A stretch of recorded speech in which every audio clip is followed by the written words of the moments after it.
السلام عليكم ورحمة الله وبركاته. في ناس كل تفكيرها في حياتها كلها كده أول ما تقوم من النوم إن هي عايزة تعمل ترند. مش مشكلة بقى الترند ده يكون في أي مكان في الشقة، ممكن في أوضة النوم، ممكن في المطبخ، ممكن في أي مكان، ممكن بأي لبس هي لابساه. وده اللي حصل مع الفيديو اللي احنا هنتكلم عنه النهاردة. إن الزوجة هنا طلبت من جوزها إن هو يساعدها في عمايل الشقة. الراجل ما تأخرش، شايف مراته كنس ومسح وغسيل وتعبانة وشغالة، فقال مش مشكلة اما اقف اساعدها. الراجل حط ابنه على كتفه وواقف علشان خاطر يغسل المواعين، وفجأة ما كانش يعرف ان مراته اصلا عاملة حساب على التيك توك، ولكن لقى نفسه ان هو نازل على التيك توك والناس كلها بتتكلم عنه، واهله نفسهم اتصلوا بيه قالوا له بسم الله ما شاء الله عليك، شكلك جميل قوي وانت واقف على الحوض وبتغسل المواعين. الراجل طبعا هنا كان في حاله صعبه جدا. ازاي؟ ايه ده؟ ايه اللي بتقولوه دوت؟ ده فين الكلام ده؟ قالوا له على التيك توك. ايه التيك توك ده؟ هو اصلا ما يعرفش ايه هو التيك توك. والاخر اتضح ان مراته عامله حساب ومنزله صورته على اغنيه كمان ايه؟ مسيطره.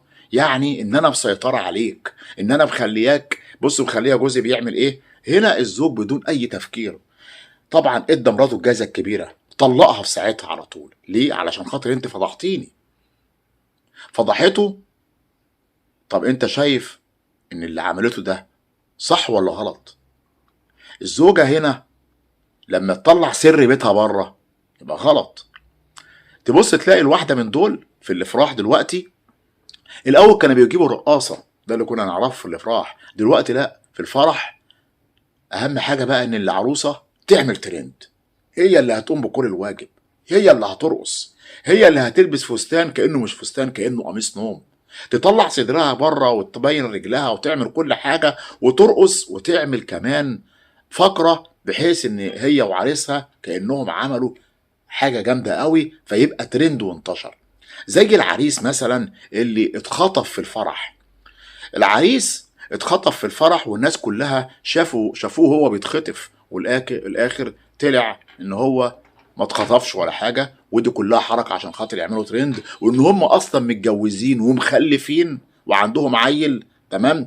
وعملوا كده وعملوا فرح مخصوص علشان خاطر هو يعمل الترند ده، والاخر اتقبض عليه. تلاقي العروسه من دول بتبقى لابسه فستان اي كلام كده، اهم حاجه تبين صدرها وتقعد ترقص وتطلع حاجات كده وهي بترقص بحيث ان هي تطلع ترند. تلاقي ان عريس وعروسه هما الاتنين يتخانقوا في الفرح ويلموا الناس عليهم ويمسكوا في العريس ويمسكوا في العروسه ويحشوهم عن بعض ويغلطوا في بعض، والاخر يضحكوا ويقول لك ده احنا كنا بنعمل ترند. الترند جنن الناس، وللاسف كمان بالذات على التيك توك اللي الواحده ممكن تطلع تعمل اي حاجه. تلاقي العروسه اللي طلعت وقلعه خالص، قلعت الفستان بتاعها وقفت بالاندر والحته اللي فوق تمام قدام المعازيم كلها، وجوزها واقف قدامها وهي بترقص. كل ده ليه؟ عشان خاطر يعملوا ترند. تلاقي العروسه اللي قلعت برضه في الفرح ومره واحده قدام عريسها ولقاها ببدله الرقص وراحت رقصه. ترندات كلها بتطلع من اجل الشهره. ومش مشكله بقى ان احنا نفرط في اي حاجه في جسمنا، يشوفوا اي حاجه، الناس تشوف اللي تشوفه. تمام. اهم حاجه ان احنا نعمل ترند، وده كان جزاء اللي عملت الترند بتاع مسيطره وجوزها طلقها. هنقول ايه غير لله الامر من قبل ومن بعد. بشكركم جدا، بتمنى من حضراتكم الاشتراك في القناه وتفعيل زر الجرس، والسلام عليكم ورحمه الله تعالى وبركاته.